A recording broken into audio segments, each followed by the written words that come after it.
So Jesus prays for us today that we may be one and that the world may know God's love because of the way that we are one with God.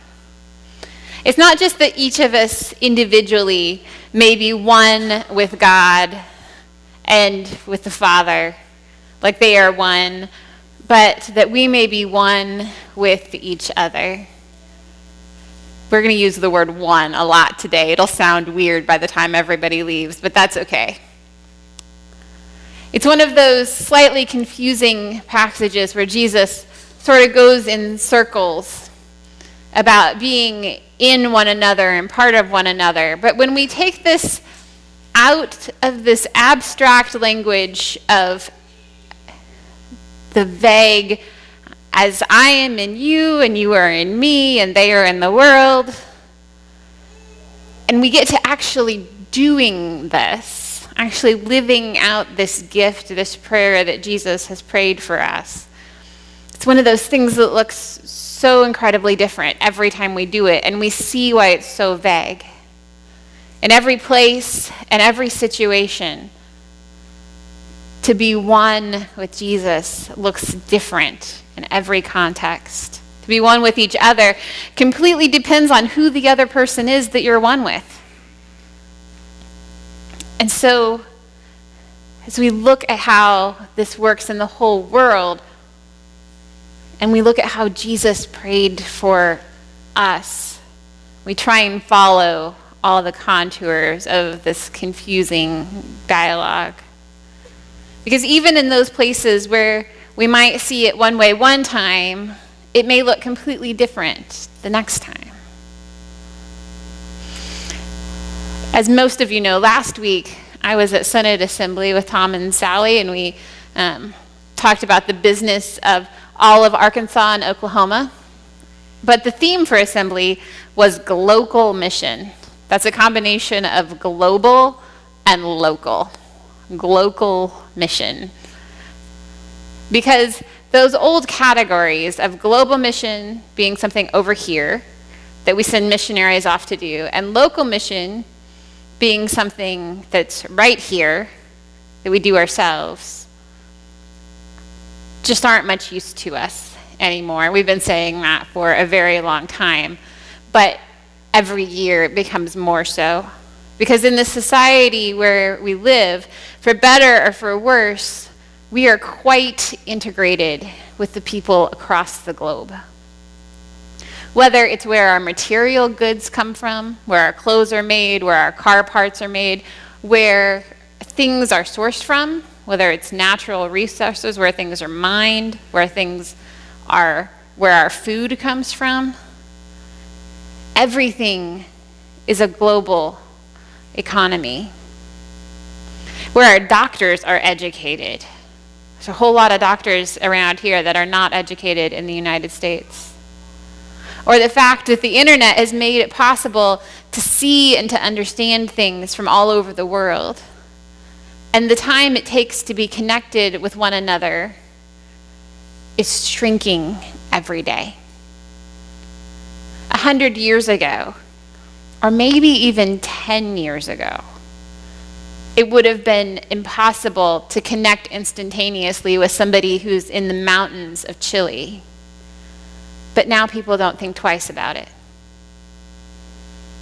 So when we talk about what it means to do this global, local mission, and where the lines blur between what is far away and what is near, we notice that the closer we get to oneness in some ways, the farther away it seems in other ways. One of the examples that came up at Assembly was food. We weren't talking about it in terms of this passage, but it fits. It's a great way to think about it. So if we think about this at the point that we are the farthest apart in our connection to each other, I have never met anybody who disagrees with the fact that we need food to survive. Nobody says that in any long-term way that food is not necessary. Like, Never met that person. Never heard of that person. It doesn't matter whether they're a Christian or an atheist or any other religion. In some way or another, to some extent or another, everybody agrees that we need food. And that food is generally a good thing. And that causes problems when there isn't enough of it or that it isn't of good quality.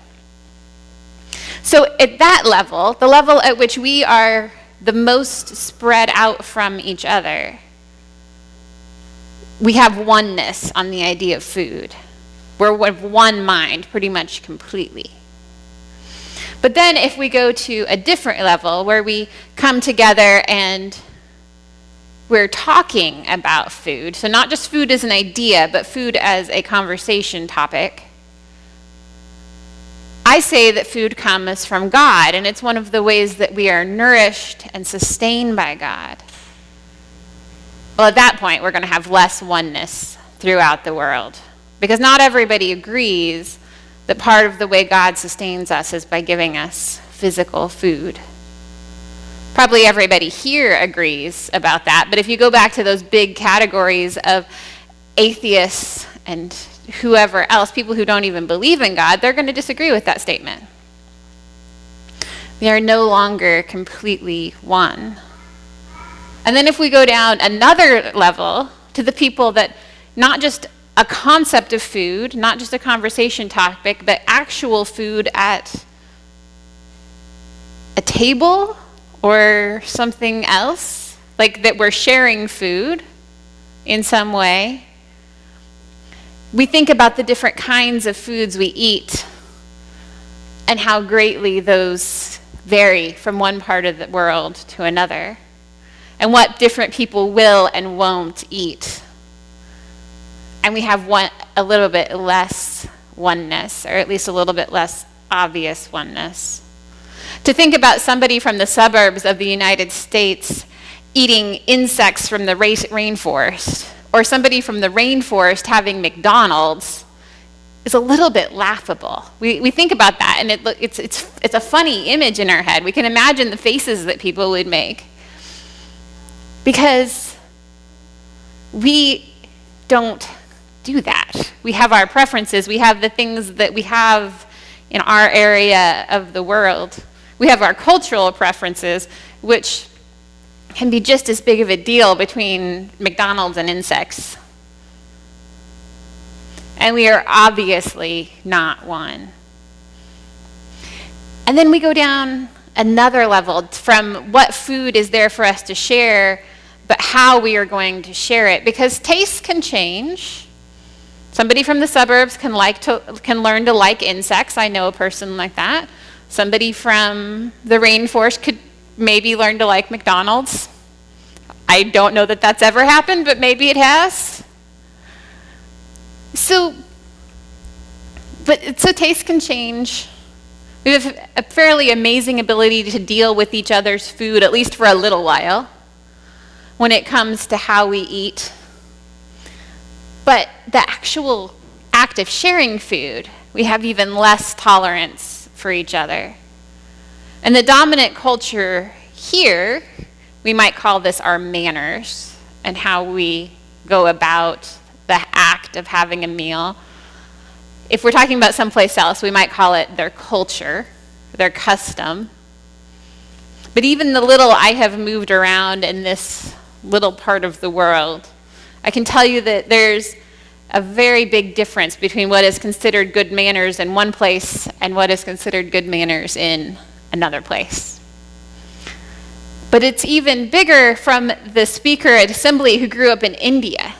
So growing up in India, she was taught that you eat with your fingers and that you eat with your right hand only.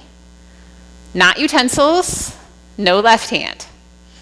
And she was taught that this was the one and the only correct way to eat. It was unthinkable to use a fork or to use your left hand. And at that level, it was hard for her to find a place where she could be one, where she could truly partake in the ways that she was used to when she came to the United States. So when we get down to that level of not only So we were thinking about food, and then we were talking about food, and then we had food, and now we're sharing food. At every level you go down, it gets harder and harder to be one. Harder and harder to keep that unity, at least in a traditional sense of what we think about as unity. I'm sure you can see that in your own families too. We see how the smaller the difference, the bigger the divide it can cause, whether it's around food or something totally different, a personality, a habit. We see how the little irritations and differences can turn into the biggest problems and move us the farthest away from truly acting like a family. And so that brings us to the question, which we never really got to at Assembly because we were talking about global mission and local mission and how all of the mission side of that works. But for us today, what does it mean to be one? In this day and age, when we have more and more ability to connect with one another and connect our lives in ways that are more intertwined than they ever have been before, with people who are farther away from us than we have ever had constant contact before. It's easier and easier to see the differences, easier and easier to see where we are not one. And it's harder and harder to see the fact, to go back to our food example, that we all need to eat. And in a time when it's much easier to understand, if we manage to get back up to that level of understanding the concept of that we all need to eat, than it is to get down here and figure out the solution of how to get food to people that they can eat, whether it's physical food for a woman in India that can be eaten with rice on her right hand, or whether it's peanut butter and jelly for the kid next door, or if it's other types of nourishment from God that are so contextualized that we have forgotten the way that it works in our context is just that. It's the way it works in our context. But perhaps we find it so hard to be one and to see that oneness, because what it means to be one has very little to do with us or what we can do. Because the more we get to know each other, the closer we get to one another, the more we see that we are very, very different. We're very different within cultures. We're very different within families. We're very different within friendship circles. Whatever it is, we are very different. And the closer you rub up against that, the more you notice it. And so when we think about what it means to be one, we think about that must have a whole lot more to do with what God is doing in our lives than what it is that we are doing in our lives. Because we have these major differences, and it's not that we shouldn't not try for uniformity, but try to be one in mission, one in spirit, one in going the way God is calling us to go.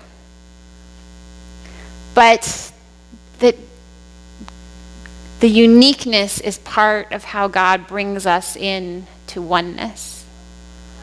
By showing us that we can be so different and yet so very much the same. By showing us that God has an amazing ability to create good people, good places, good things that are so incredibly different from one another, and that we bless each other in those differences. We approach things from different directions, and yet all those directions still point to God, still point to Jesus praying this prayer for us today and saying, may they be one in us as we are one. That God enables us to be one, to move from the place of seeing more and more and more differences and rough places to rub against and imperfections to a place where our differences allow us to come closer to one another and to really know what God's goodness looks like in all different contexts and situations, and to be in awe of that, to be in awe of all the amazing ways God works, not just the amazing way God works in my life or in this place or in that family, because we are blessed by that. And we come at it from the angle that we know we are called into oneness by God, who holds all things together. Even those things that we cannot hold together, things that we can't even think about holding together, God holds together. And that gives us this great freedom to move and to breathe in the Spirit and to have this attitude of discovery about how God has made us one, instead of relying on ourselves to try and make some sort of uniformity. That we can see how God is working in this person and God is working in that person and how they're totally different. And yet the kingdom of God is coming near, and somebody is knowing hope and somebody is knowing forgiveness in two totally different ways.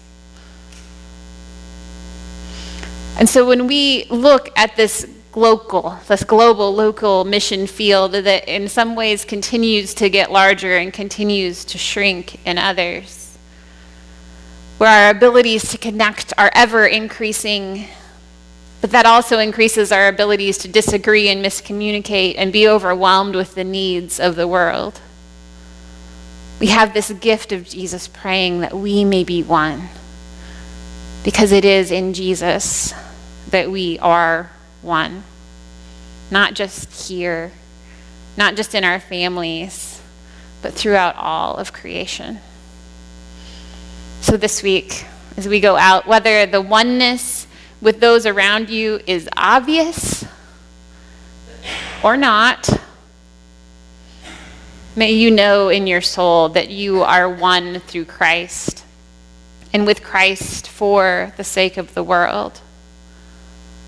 And may that give you peace in your heart and courage in your mind to know that you and all of your uniqueness are a place that God is coming into the world to make that kingdom of love known to everyone you encounter. Amen.